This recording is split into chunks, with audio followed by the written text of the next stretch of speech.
Hi, I'm Dave Whittingham. And I'm Kate Morris. Today we're talking about being limited. Maybe life isn't what we'd hoped it would be.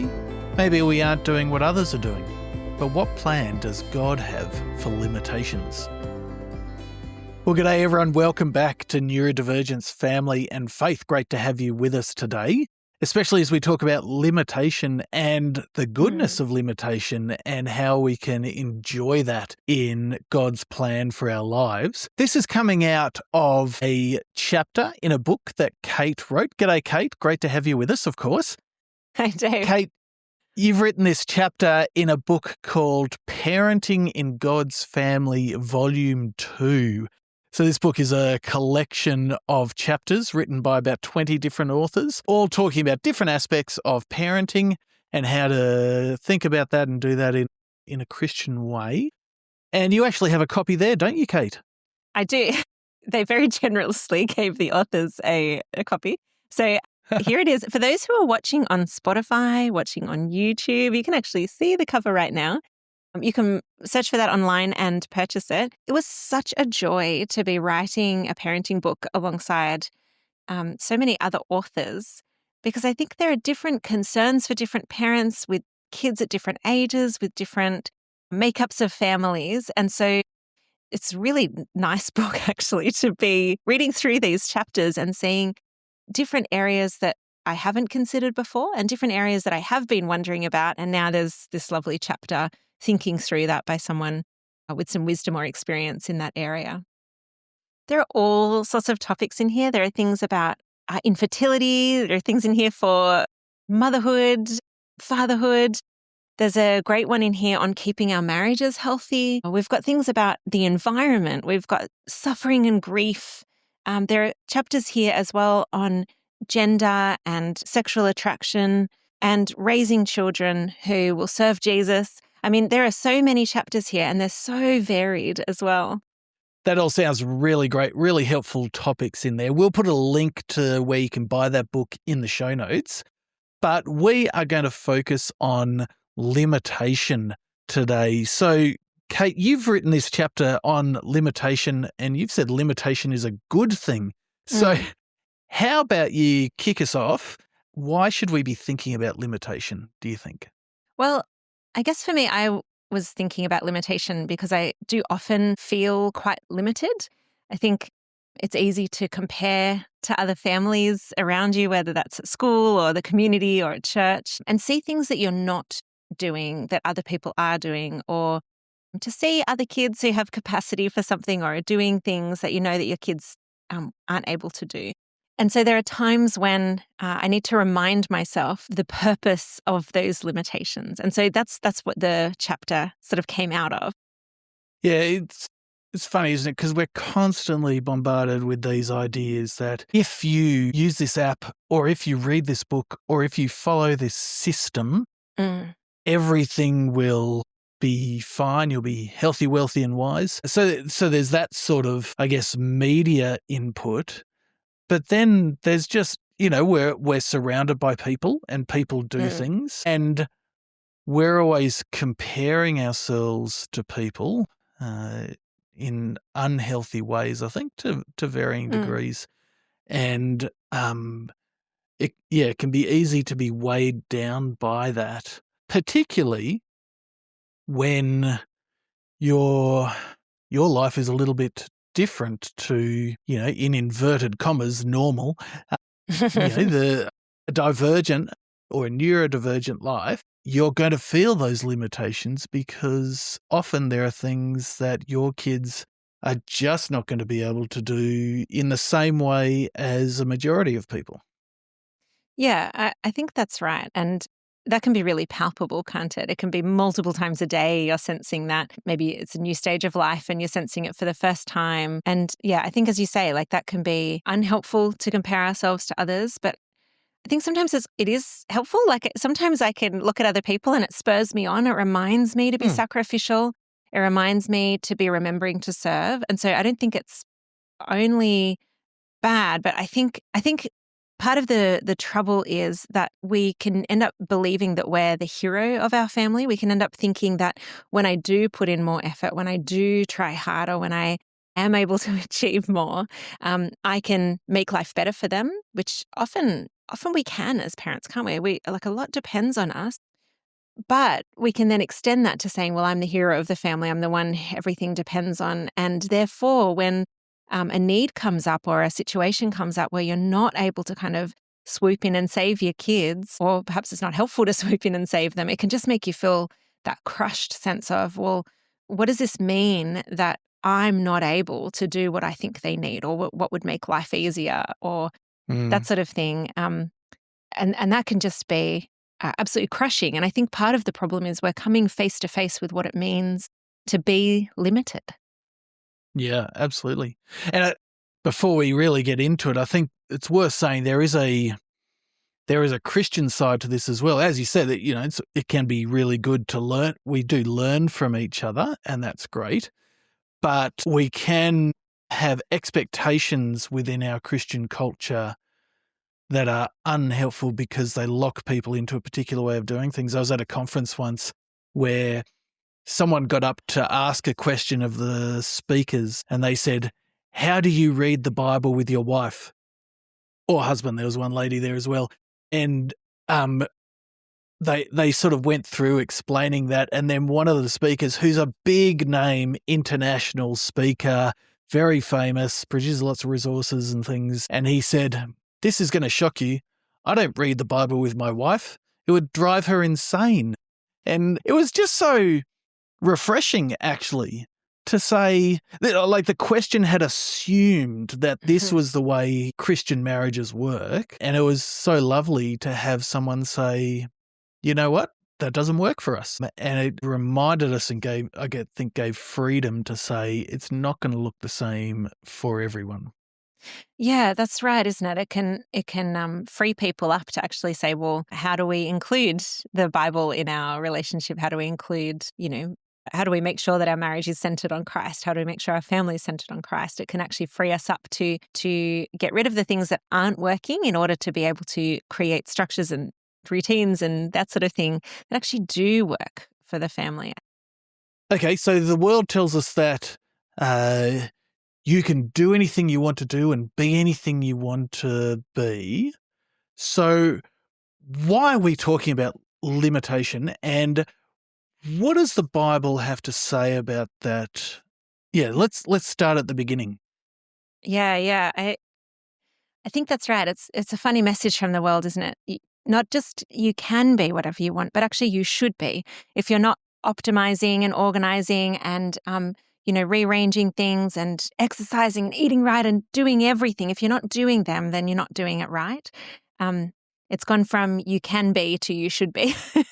So I think every human will realize that they're not actually doing everything that that we're told we should be able to do. And so I think it's a human condition to recognize limitations. And we've always been like that. Like, I can't travel back in time. When we lived in France and it was COVID lockdowns, we could not just pop over to Australia. I'm not in France right now. I'm in Australia right now. We can't be everywhere and do everything. We absolutely know that. And these limits are woven into how God created the world. And so the Garden of Eden, as far as I know, they weren't flying around. They weren't spanning multiple time zones, or they were humans existing in a way that God had designed them. And I mean, I think there are limitations that have come from sinfulness. So sin, I think, brings limitations. I think, death obviously brings limitations. They weren't part of God's good design in the garden, of course, but other limitations are. And so it kind of raises the question, why did God make us limited? And how could that have existed in the garden? How can these limitations have been a gift from God? Yeah, you see it right at the beginning when in Genesis chapter 2, God creates the man. And then for the first time in the creation account, you hear those words, God saw that it was not good for him to be alone. And so there you have a guy, and the very first thing that's not good in the creation is independence, I guess. He can't be independent. He actually has been made to need someone else. and to Yes. need woman. And you see that reflected back in chapter 1, where God makes man as humanity in his image, male and female, he created them. And so there's something even of, in our image of God, no individual fully reflects the image of God. Together as humanity, we do, but by ourselves, we're not enough. We need each other. But even more fundamentally, we actually need God. And so you see it right there in the garden. Firstly, without the breath that comes from God to animate Adam, he's just a pile of dirt, a nicely shaped pile of dirt. Maybe not And even nicely Eve, shaped. maybe not. I mean, God did the shaping too. Yeah, really ugly Adam. No, but also for Eve, she gets her life from God. And I think that's at the core of the discussion around sin in those first few chapters of Genesis, is that life comes from God. And so when you reject God, of course the consequence is death, because you are so utterly dependent on God. You want to be like God without God. That's an impossible task for a human, because you are not God. Yeah, that's right. I think Genesis is a really helpful map of what it looks like to be creature and creator.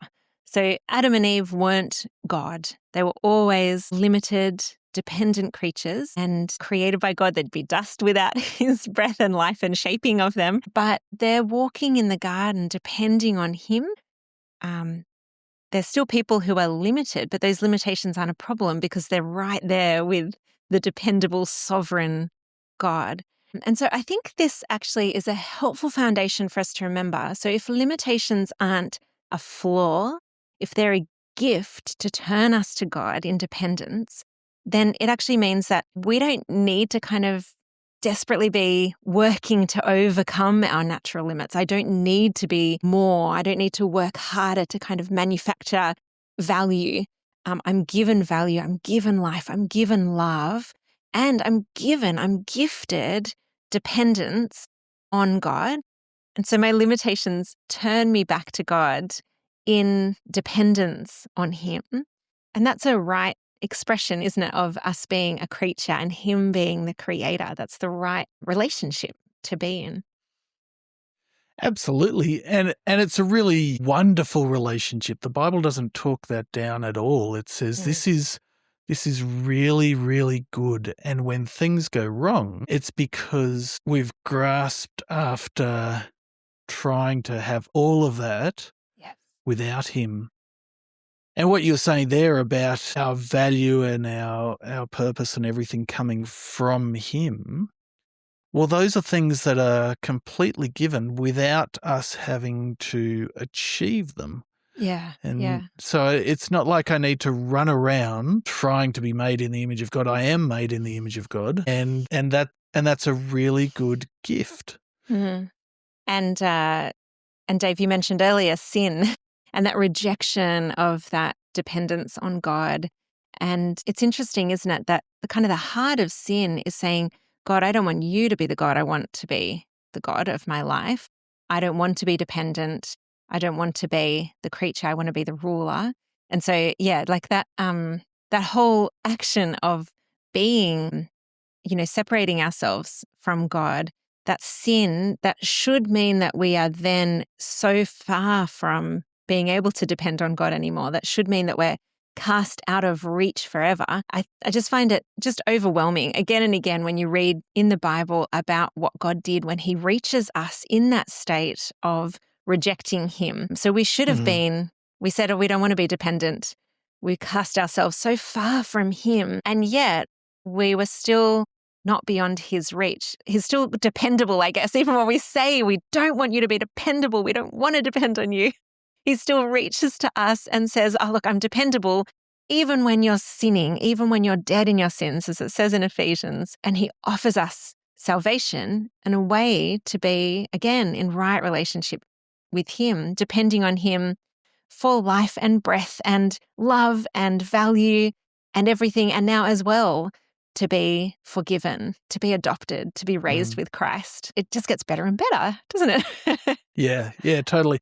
It makes me think of the book of Exodus where, through that whole book, you've got this wonderful story of God showing his utter dependability and power and strength, all used for the sake of his people. And the people so often not seeing that and trusting God in that, all they can see is weirdly their own ability, and then they think they're in trouble. And so when they're by the Red Sea, they're being trapped by Pharaoh and his army and all the chariots riding up towards them.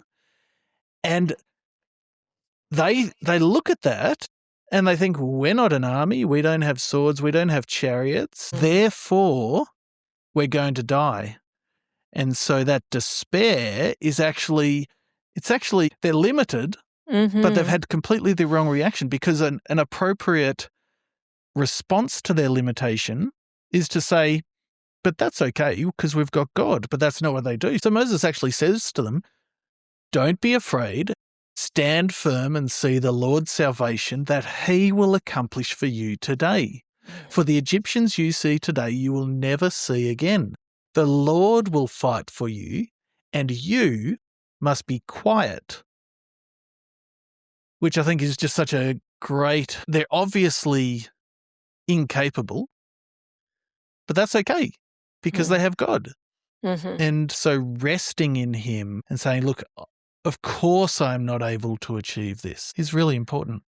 Yeah. And isn't that wonderful? Because if they had been able to sprout wings and fly over the Red Sea and away from the army, they would have saved themselves and they wouldn't have seen what God can do for them. They wouldn't have been turning to God in dependence. And so we see that because they were limited there, because they couldn't save themselves, God did save them. And it's just that beautiful thing of they were so very saved and treasured and loved, and God was on display as the Savior, and glory was brought to God and praise to God because of his actions in saving them. I think this is how we can approach limitations too, like joyfully saying, in this moment, I'm limited. How wonderful that God is bigger than I am. And as we remember that God's bigger, it doesn't make the pain of limitations disappear, but it reframes it, doesn't it? Because how wonderful that I'm dependent on God who is sovereign and over all of this.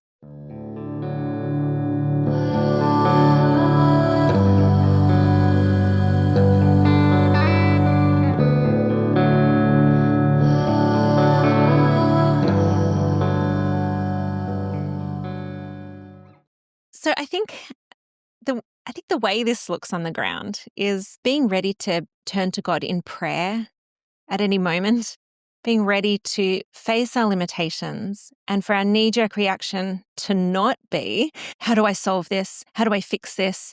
Where do I look to grab the support, the system, the structure that's going to make this go away? But to have that attitude of the bent knee before God and remind ourselves constantly, you've got this, God. You've got this. May I trust you, God?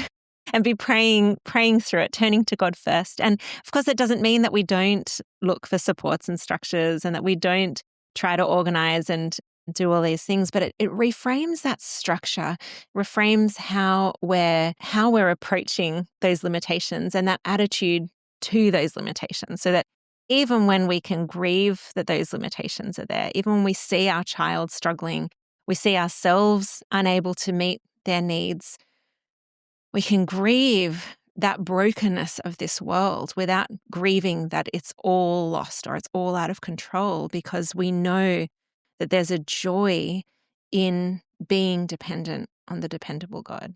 Absolutely. And another thing that's really important is keeping God's priorities in mind for what we want for our children. Mm-hmm. So we keep being bombarded with all sorts of things of saying, this is going to be good for your child. This is going to be good for your child. And sometimes I listen to parents and think, far, when do you sleep? Because they're Yes. taking them from the cello lesson to the swimming lesson to the, camp to the whatever. And I think there can be something in there of, if I give my child every opportunity, then that will result in a good adult, whatever good might be there. But I think we need to come back and say, okay, what does God say is good? What does God want for our children? God wants our children to love Him and to love others Yes. through the Lord Jesus Christ. And so that's the key, and that's center to what we want to achieve for our children. Now, sometimes we might give them things that are going to help them to do that in particular ways, but they don't have to have everything. So sometimes we can, even if we know that we're limited, we somehow don't want our children to be limited, and so we Yes. want to give them everything. But actually say, okay, who is my child? How am I helping them to love God and love others? Is this going to add to that, or is this going to take it away or become a distraction or become a discouragement? That can help us make decisions about what's good for our child and what isn't. That's right. And what you say there about actually teaching them that they're limited as well is such an important lesson. What I want more than cello, more than swimming, more than anything else, is for them to know that God is dependable and that they're invited to depend on God in the right way that we're designed to be living. That's what we want. And so it can feel scary when we see our children facing their limitations. And it is sometimes. But we have the same knowledge that they can have, that God has got us. And I think parents of neurodivergent kids, I think we're going to particularly notice some of these limitations. So we've just done 2 episodes on meltdowns. And a big aspect of meltdowns is pressure building up. A lot of neurodivergent people will feel pressure. It doesn't necessarily result in a meltdown, of course, but the pressure can build, anxiety can rise, it can cause actually ongoing mental health challenges, ongoing relational challenges, ongoing self-esteem problems. It can have such overwhelming challenges for a person. And often part of the response, not all of it, but certainly part, is often pulling back from having quite so many demands in life in order to have that time to regulate, to rest, to be on their own, to be building themselves up with things that they enjoy. But that's all very behind closed doors. That's not something that other parents are going to cheer you on for. They're not going up a grade in piano because they're regulating, or perhaps they're not going to learn to swim the fastest race for their grade because they're seeing the OT once a week in order to be building up strategies to help with their sensory processing or something like this. There are different things that our kids are going to need, and it's going to look like we're pulling back. It's going to look like we're unable to be what everyone else is being, but we're not trying to manufacture an identity. We're not trying to manufacture value. We already have everything we need in Christ. And so it's completely safe to say, you've got the sort of body where in this season, you're going to need a bit more regulation time, or you'll benefit greatly from having a little bit more time with me in the afternoons, or, psychology is going to really help build you up, or whatever it might be, to help them have things that are going to help them. And that might mean that they're face to face with their limitations. I'm sorry you can't also do saxophone practice because, for this term or this season or this month, we've got some other things that we're going to do in order to pull back on some of those things. And as a parent, I know that you can look at other parents and go, somehow they're managing to get their kid to also do the homework as well as the trumpet practice, as well as band practice, as well as performance.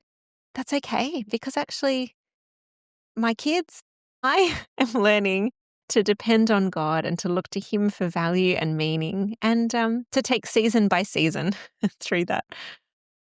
Yeah, and some of those pressures can even come from within the neurodivergent community or the disability support community and things like that, where that same mindset of achievement is where you find your value. So it can have a different sort of spin on it, of my child has this particular neurodivergence or whatever it is, but they were able to do this, and it can feel like, oh, my child has that, and therefore I should be able to do that.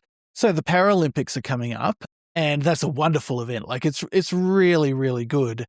From its best perspective, it's saying these people are just as valuable as everyone else, and how great that we can celebrate that. But from a negative perspective, we can start to get the idea like saying that person skis down a mountain really, really fast on one leg, and they are valuable because they got the gold medal, and my child has one leg, and so maybe if I'm not pushing my child to be like that, then somehow I'm being pulled down by their limitation, or I'm limiting them in such a way that they shouldn't be limited. But it's just a really unhelpful approach to that, because we're always looking at what's going to be good for our child to help love God, love others, rather than saying, okay, what are those people achieving? Yeah, that's right. Comes back to that kind of heart issue that we started with, the comparing thing, as opposed to looking to God for value and meaning and identity. And I think one of the gifts that come along with being limited is that we exist in a community. And so together we can be reminding each other to be looking to God. So I think it's a beautiful thing that limitations draw us to God, and they also draw us together in dependence on one another. So we've got family, hopefully friends, hopefully neighbors, society, all sorts of aspects of life, and particularly the church should be modeling this interdependence, this gift from God of having each other, this rich blessing that God has given us as we mutually love and support each other. Absolutely. There's that great passage in 1 Corinthians where Paul talks about, what good is an eye without an ear? Or, can the ear say to the foot, oh, I don't need you? Of course not. And so seeing the limitation, embracing the limitation, saying, yes, what do I contribute in this situation? Because you actually are a valuable part of the body as a whole, but you're not the whole body, and no one is the whole body. Regardless of whether they're neurodivergent, neurotypical, or anything like that. And we want to help everyone to grow with the particular gifts that God's given them, and to take part in the church so that we can benefit from them and they can benefit from us. Yeah, it's a great passage, isn't it? 1 Corinthians 12. I think it's a helpful reminder to me as well that I see my own limitations quite strongly, of course, as we all do. But the church needs me, and the church needs you. The church needs my kids, that we will be flourishing as we're together in Jesus. As it says in the passage, that he's the head of the church. Of course, church itself can be hard for families. And we spent episodes 6 and 7 on thinking through church. So I definitely recommend, if you're thinking through how your church can better serve people who are neurodivergent and who maybe find it hard, or if you're thinking about how to help your family, episodes 6 and 7 are really helpful. It can be hard. There can be sensory overload. There can be social anxiety or social exhaustion.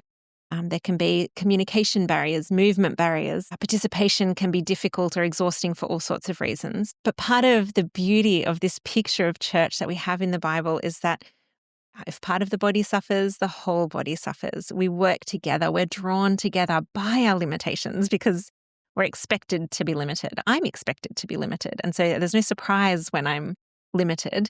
And the church isn't therefore inaccessible to me because of my limitations. It's actually, it's a complement to where I'm lacking, and I'm a complement to where others are lacking, as together we look to God for everything that we need. Absolutely.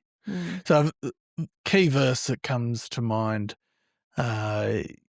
is, as I try and think about sort of summing this up, there's a verse that says, be still and know that I am God. It's in, you're not God, God is God, and we can rest in that. When we haven't achieved something, we can say, that's okay. I'm not God. And so I have God, but I also have God's body, Christ's body, where I go, well, I'm also not the church. Yes.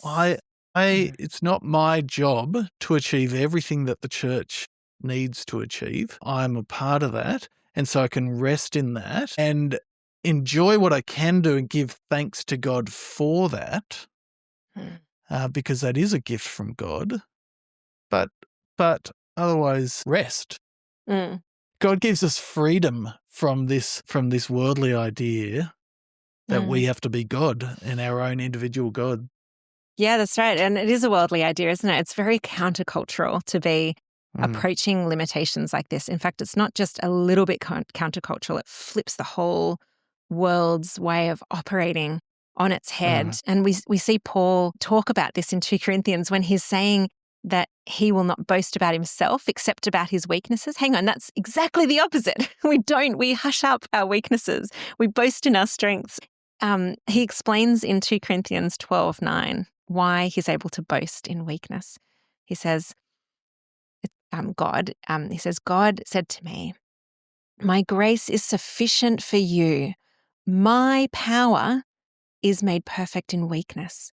Therefore, I will boast all the more gladly about my weakness, so that Christ's power may rest on me."